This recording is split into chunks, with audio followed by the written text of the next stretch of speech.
Sip it, boy. What's up, DMV? It's your girl, KHADIJAH CORRIE, the PG princess. LIT106. Y'all know I'm curating the vibes. God already gave you the play. Now it's on you to run it. You're now parlaying with the princess at LIT106. It's all good vibes. So I need y'all to tap in. It's time to parlay with the princess.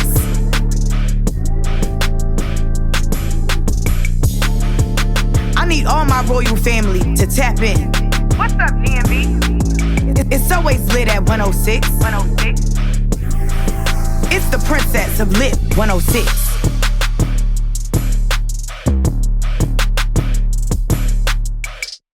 What's going on, y'all? It's your girl, KHADIJAH CORRIE, and you are parlaying with me today. That's right, Lit 106, DMV's new home for hip-hop, R&B, R&P, and throwbacks. Listen, I am so excited. I have a special guest in the studio today, and she's a doctor, y'all. You know we love the doctors. We love for them to give us all of the things we need to know, okay? So, Dr. Kamara, how are you feeling today? I'm feeling great, KHADIJAH. Thank you for having me on here. Yes, I'm excited to have you. We're going to tap into all things colon, rectum, and anus. Okay. Colorectal health, that's what we're talking about We're today. going to tap into that, y'all, so I'm so excited. Just stay tuned, and we'll be right back. It's the princess of Lit 106.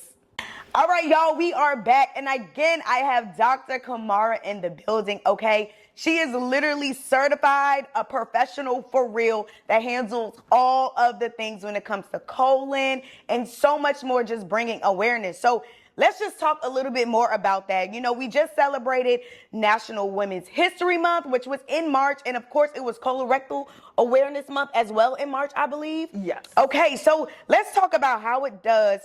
It really feels to be a part of such a small yet powerful group of Black women in medicine. And what does the representation mean to you personally and professionally?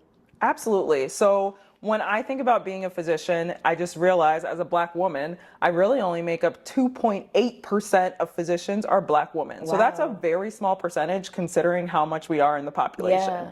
So when I think, wow, I'm actually a colorectal surgeon, board certified surgeon, and I can serve patients and they can have representation in me. So it's something that's very empowering and something that I am happy to be in the 2.8%. I love that. So when it comes professionally, what was your journey like dealing with these type of patients? And then, you know, this is your specialty. What made you choose this? What made me choose colorectal? So I originally went into medicine because I wanted to help people understand their bodies. Got it. When it came to me and my family, I would have cousins and family members dealing with different things in the healthcare space, and we just didn't understand. I remember being a pre-med student, and I was in the hospital with one of my cousins, and unfortunately, the doctors came in, they asked all these questions, they said all these things, and we left, and after they left, we didn't know what was going on. We had all these questions, we wanted to Google, and I said, when I become a doctor, I'm going to make sure that I speak to my patients. I sit down and I help them understand exactly what's happening. Yeah, because y'all be bodies. using big words. We do. It's a whole different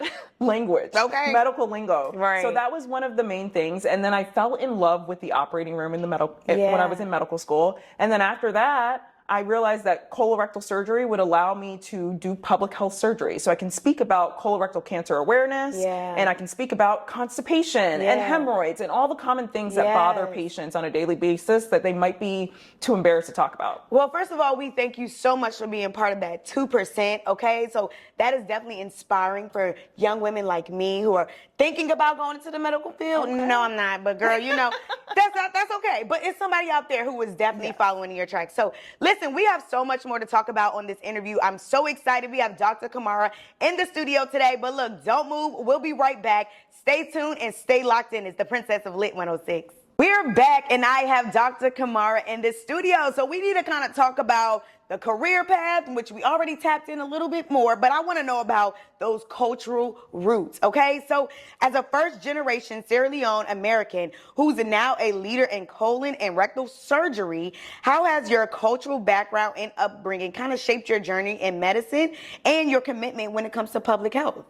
I think that's definitely coming from watching my parents come to this country and create a lane for themselves. Yeah. They worked hard, and that definitely was the motivation that I had, to always work hard, have a very good work ethic, and then dream big. So my dad's dream was to come to the United States. My dreams are even bigger than that. Yeah. I was born and raised in the United States, so Yeah. I can basically do anything and be anybody because I'm here.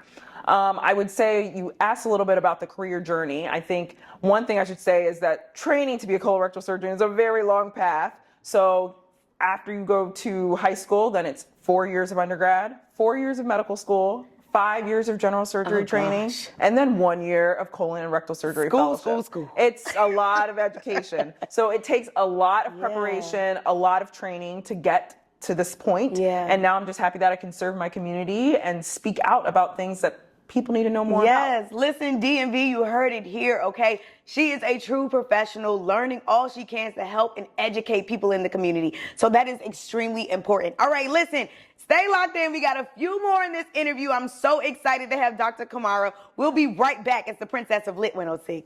Welcome back, y'all. You are parlaying with your girl, KHADIJAH Corrie, and Dr. Kamara in the studio today. So we are learning all things colon, okay? All things when it comes to the bottom area. We got to make sure we are taking care of ourselves.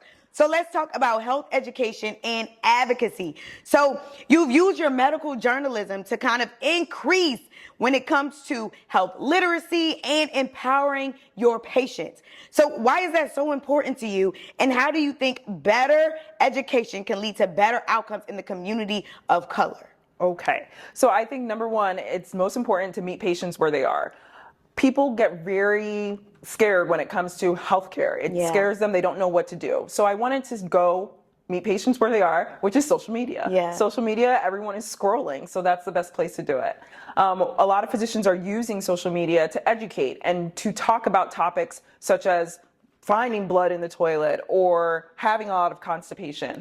And I think that this is very important to empower patients, because when people know better, then they can do better. Absolutely. So one of the things is just, if people know when they should be getting a colonoscopy, which is 45 for average risk patients, okay, then that's when they'll go ahead and get a colonoscopy. If people know that a perfect poop means that they're not straining, they don't have any blood when they wipe, it's a one wiper, you wipe one time, it's messy, the next time it's completely clean, they know when they're having difficulties in the bathroom. Yeah. So I'd like to give people education so that they feel that healthcare is happening for them and not to them. Absolutely. No, that is so good. And I'm glad you pointed that out. 45. Yes. So that's definitely something we need to write down in our back pockets, y'all. That is a gem for you guys. But look, we're not going anywhere yet. We're going to make sure you guys can keep up with Dr. Kamara right when we get back. It's the princess of LIT106.